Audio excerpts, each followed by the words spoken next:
Bonjour à toutes et à tous, je suis René Pelletier.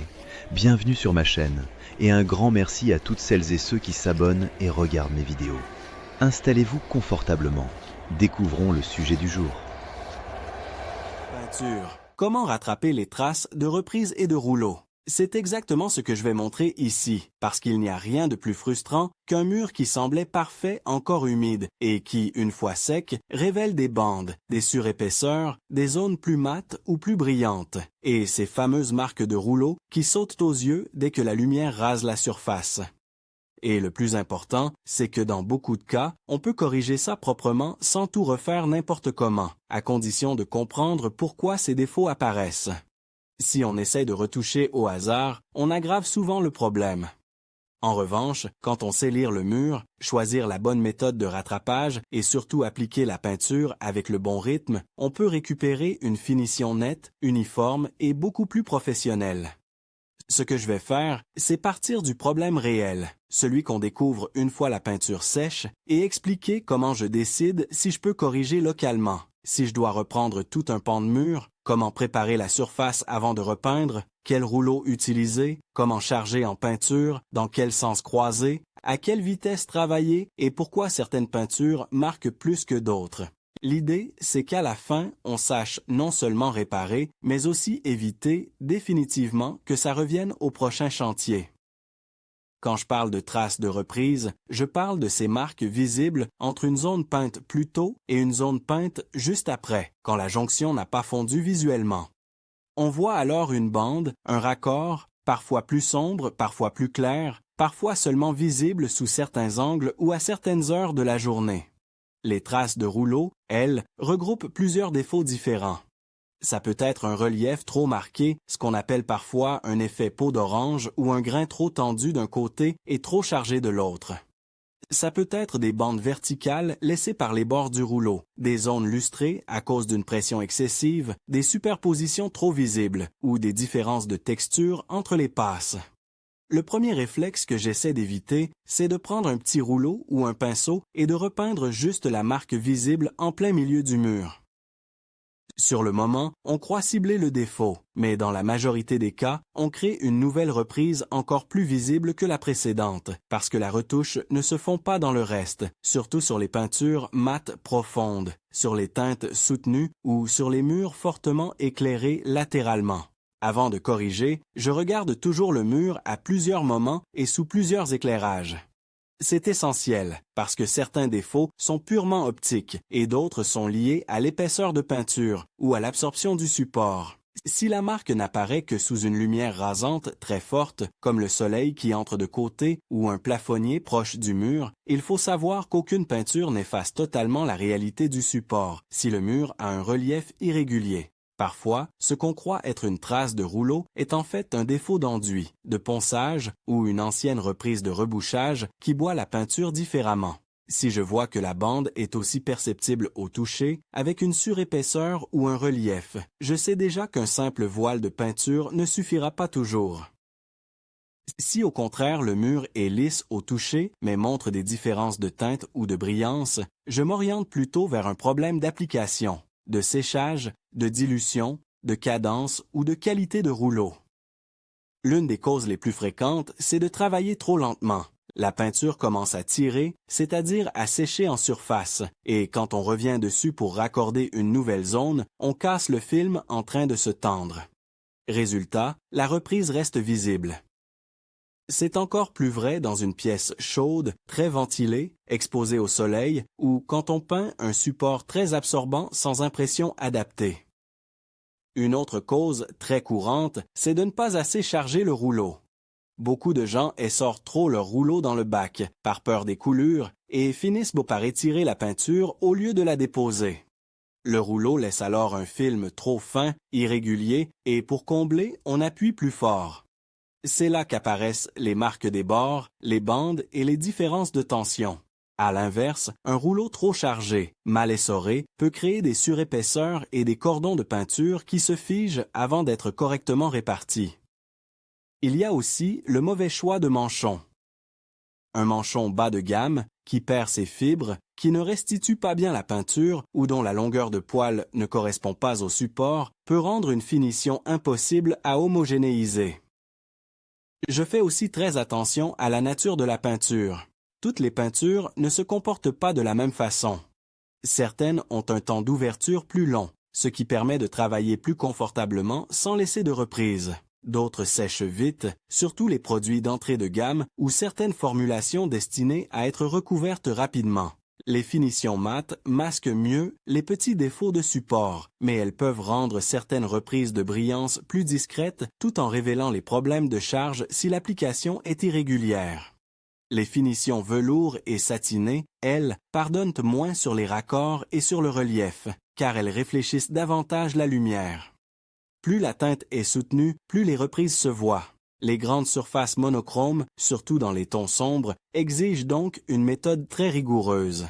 Quand le défaut est déjà là, ma première décision est simple.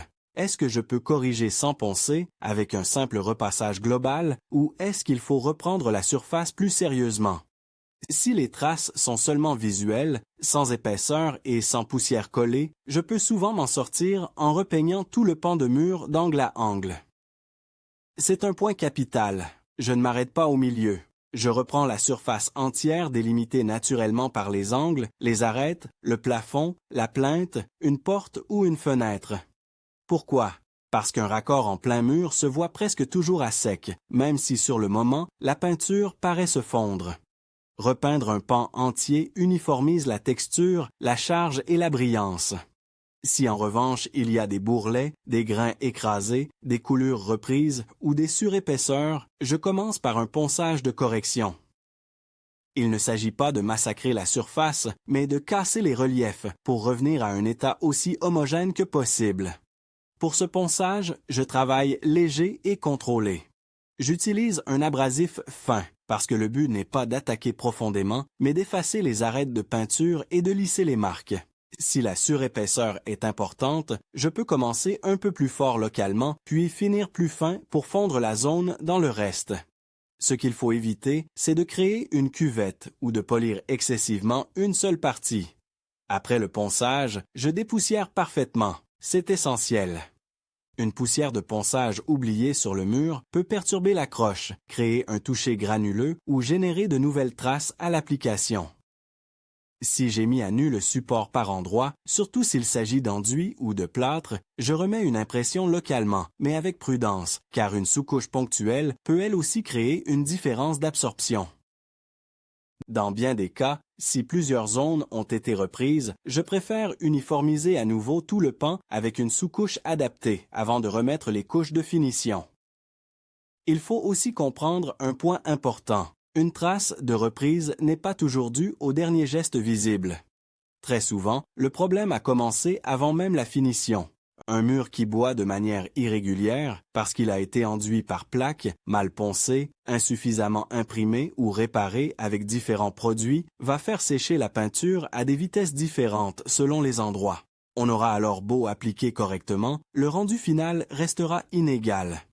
C'est pour ça que lorsque je sens que le support est hétérogène, je ne cherche pas à gagner du temps sur la préparation. Une bonne impression, choisie selon le support, uniformise la porosité et donne à la couche de finition le temps de se tendre. Sans cette étape, on se bat parfois contre le mur alors que la peinture n'est pas la vraie coupable.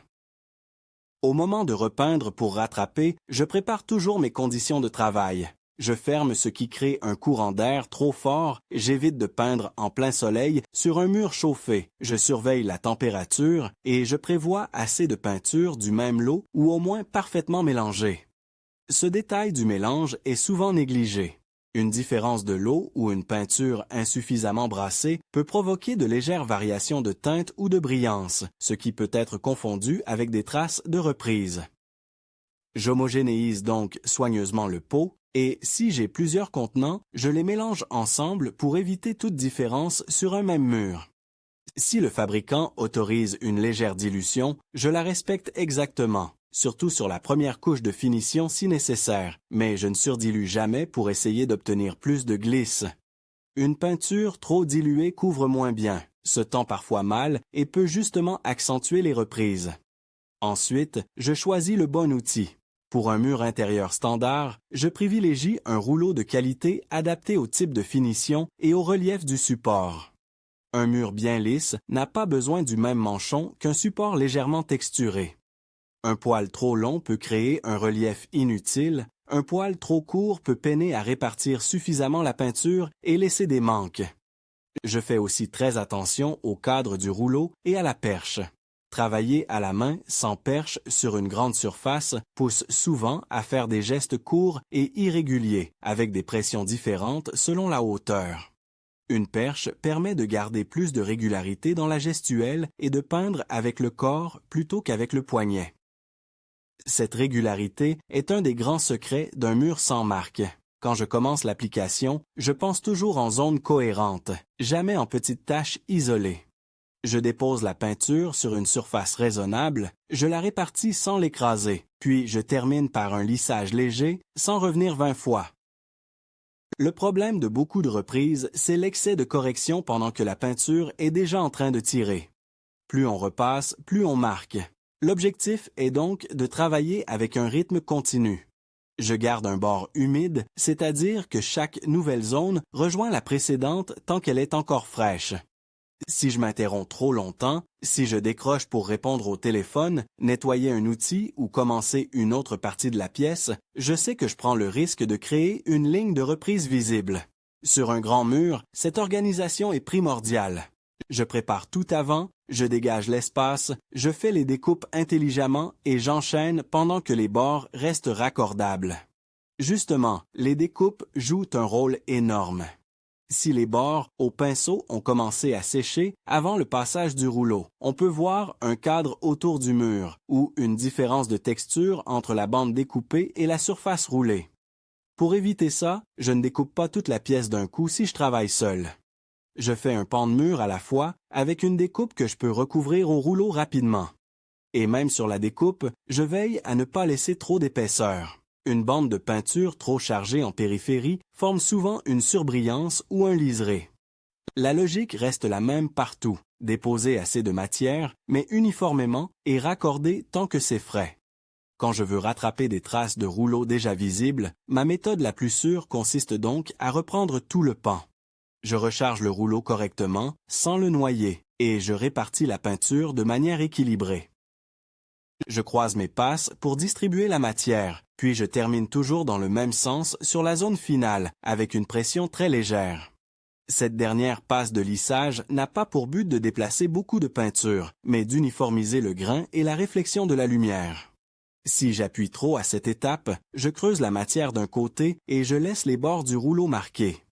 Si je travaille avec un rouleau presque sec, je tire des bandes. Si je surcharge, je laisse des cordons. Tout se joue dans cet équilibre entre charge, vitesse et pression. Il y a un cas très fréquent où les gens s'acharnent pour rien. Le mur a été peint en une seule couche de finition, alors que le support ou l'ancienne couleur nécessitait clairement 2 couches réelles. Dans ce cas, les traces qu'on voit ne sont pas seulement des reprises, mais aussi des insuffisances de garnissant et d'opacité. On distingue les zones selon la manière dont elles couvrent et réfléchissent. Le bon rattrapage n'est pas une petite retouche, mais une vraie seconde couche sur l'ensemble du pan, parfois même sur la pièce si l'homogénéité globale est en jeu. Beaucoup de défauts disparaissent justement à la deuxième couche, lorsque la première a été correctement préparée et suffisamment sèche. En revanche, si on remet trop tôt une deuxième couche sur une première encore fragile, on risque de réactiver la surface, de la tirer et de créer encore plus de marques. Respecter le temps de recouvrement, ce n'est pas un détail administratif, c'est une condition de qualité. Je prends aussi en compte le type de lumière dans la pièce. Un mur face à une baie vitrée, un couloir éclairé en rasance, une tête de lit avec applique proche, une cage d'escalier, ce sont des configurations impitoyables. Là, la moindre différence de texture se voit. Dans ces cas-là, je suis encore plus exigeant sur la préparation et sur la manière de finir mes passes. Je préfère parfois utiliser une peinture de meilleure qualité avec un temps d'ouverture plus long et une meilleure capacité de tension, parce que sur ce type de mur, le produit fait une vraie différence. Une peinture basique peut convenir dans une pièce peu exposée, mais elle montre vite ses limites quand la lumière souligne tout. Il faut également parler du support neuf, notamment des plaques de plâtre et des enduits. Ce sont des surfaces qui semblent lisses, mais qui peuvent absorber différemment entre les bandes, les passes d'enduit et les zones cartonnées. Si l'impression est absente, mal choisie ou appliquée de façon inégale, la finition révèle souvent les joints, les plages de ponçage et les reprises. Là encore, beaucoup pensent voir seulement des traces de rouleau, alors qu'ils ont en réalité une hétérogénéité de fond. Dans un tel cas, je peux être obligé de bloquer le chantier de finition, de reprendre la préparation, d'imprimer convenablement, puis de refaire 2 couches de finition. C'est plus long, mais c'est la seule manière d'obtenir un mur uniforme. Une autre erreur classique, c'est de vouloir corriger une marque en revenant sur une peinture déjà en train de sécher, parce qu'on l'a repérée sous un angle. On voit une bande, on repasse un coup de rouleau juste dessus, et on croit la supprimer. Souvent, on crée une auréole plus grande. Quand la peinture a commencé à tirer, il vaut mieux la laisser sécher complètement, analyser à sec, puis corriger proprement ensuite. Le mur humide est trompeur. Certaines zones paraissent plus foncées, simplement parce qu'elles sont plus fraîches. D'autres semblent parfaites, humides, et se révèlent démarquées une fois sèches. Il faut donc de la méthode et un peu de sang-froid. Le rattrapage réussi vient souvent de ce qu'on s'est empêché de faire au mauvais moment. Si malgré tout, je dois faire une retouche locale, par exemple sur un petit élément encadré par des arêtes naturelles, je m'assure qu'elle tombe dans une zone où la lecture visuelle s'arrête, comme un retour de mur, une niche, un encadrement ou une partie cassée par un angle. Sur un grand mur plat, sans rupture, je considère presque toujours que la retouche ponctuelle est une fausse bonne idée. Même avec la bonne teinte, la bonne peinture et le bon rouleau, la texture locale sera légèrement différente. Et sur certaines peintures lessivables ou satinées, cette différence est immédiate. Je fais aussi attention à la quantité de peinture dans le bac. Un bac presque vide oblige à recharger mal, on insiste, on essore trop et l'application devient irrégulière. Je préfère travailler avec une réserve suffisante et recharger franchement. Le rouleau doit être imprégné de manière homogène. Au début de l'utilisation d'un manchon neuf, je prends le temps de l'amorcer correctement, car un rouleau neuf mal préparé peut boire beaucoup de peinture d'un coup, restituer de façon imprévisible et même perdre quelques fibres. Tous ces petits défauts s'additionnent et finissent sur le mur. Quand une trace de rouleau est en réalité un relief mécanique, par exemple des cordons laissés au bord du manchon, je vérifie aussi ma manière de peindre les recouvrements. Si chaque bande est posée côte à côte sans assez de chevauchement, les bords chargés restent visibles. Si au contraire on écrase trop au recouvrement, on crée une zone plus mince et brillante. Il faut donc que les passes se chevauchent juste ce qu'il faut et que le lissage final unifie l'ensemble. Là encore, c'est une question de geste. Le rouleau n'est pas un outil qu'on pousse avec force, c'est un outil qui dépose et répartit. Je tiens également compte de l'état du plafond, des plinthes et des angles, parce qu'un mur paraîtra parfois plus ou moins marqué selon la netteté des lignes voisines. Un mur parfaitement peint peut sembler irrégulier si la découpe au plafond ondule ou si une plinthe reflète mal la lumière. La perception globale du chantier dépend donc aussi des finitions périphériques. Quand je reprends un pan, je veille à soigner ses limites, non pas pour masquer le défaut, mais pour redonner au regard des repères propres. Une belle ligne droite valorise immédiatement l'uniformité du mur. Pour éviter que le problème ne revienne, je garde quelques principes simples mais incontournables. Je prépare le support jusqu'à ce qu'il soit homogène en absorption et en relief. Je ne saute pas l'impression quand elle est nécessaire. Je choisis une peinture adaptée à l'usage et aux contraintes lumineuses de la pièce. J'utilise un rouleau de qualité cohérent avec la finition recherchée. Je travaille par pans entiers à un rythme régulier en gardant un bord humide. Je ne cherche pas à peindre trop sec. Je ne reviens pas sans arrêt sur une zone qui commence à tirer. Je respecte les temps de séchage entre les couches. Et surtout, j'accepte l'idée qu'un vrai rattrapage propre demande parfois de repeindre un mur entier plutôt que de bricoler une petite correction visible à vie. Il y a aussi la question de l'attente entre les couches et de l'évaluation finale. Beaucoup jugent trop tôt. Une peinture peut mettre un certain temps à stabiliser son aspect, notamment en mat profond ou dans des conditions de séchage particulières. Je laisse toujours sécher complètement avant de décider si une nouvelle reprise est nécessaire. Ensuite, je regarde le résultat dans l'éclairage habituel de la pièce, pas seulement avec une lampe collée au mur comme un projecteur d'inspection, sauf si ce niveau d'exigence correspond réellement à l'usage du lieu. Parce qu'il faut être honnête, un contrôle en lumière rasante extrême révèle presque tout, même sur un travail très soigné. L'objectif, c'est un mur beau et homogène dans des conditions normales d'usage, tout en restant aussi propre que possible dans les situations difficiles. Si je dois résumer la logique de rattrapage, elle est la suivante. D'abord, je diagnostique la nature exacte du défaut, relief, brillance, absorption, surcharge ou manque de matière. Ensuite, je corrige le support si nécessaire par ponçage léger et dépoussiérage parfait. Puis je décide de la bonne échelle de reprise, idéalement le pan entier. Enfin, j'applique avec une méthode régulière, une bonne charge, le bon outil et sans surtravailler la peinture. C'est cette combinaison qui fait disparaître les traces de reprise et de rouleau durablement, pas un geste miracle de dernière minute. Le point le plus rassurant dans tout ça, c'est qu'un mur raté visuellement n'est pas forcément un chantier à refaire de zéro. Très souvent, le problème se corrige très bien si on s'arrête, qu'on analyse et qu'on reprend proprement. Le point le plus piégeux, à l'inverse, c'est de vouloir sauver le résultat dans la précipitation avec une retouche localisée. C'est presque toujours là que le mur devient vraiment compliqué. Donc si je me retrouve devant des traces de reprise ou de rouleau, je ne cherche plus le coup de chance. Je traite la cause, j'uniformise le support et je repeins intelligemment la bonne surface. C'est comme ça que j'obtiens un rendu tendu, régulier et crédible, même après un premier passage décevant.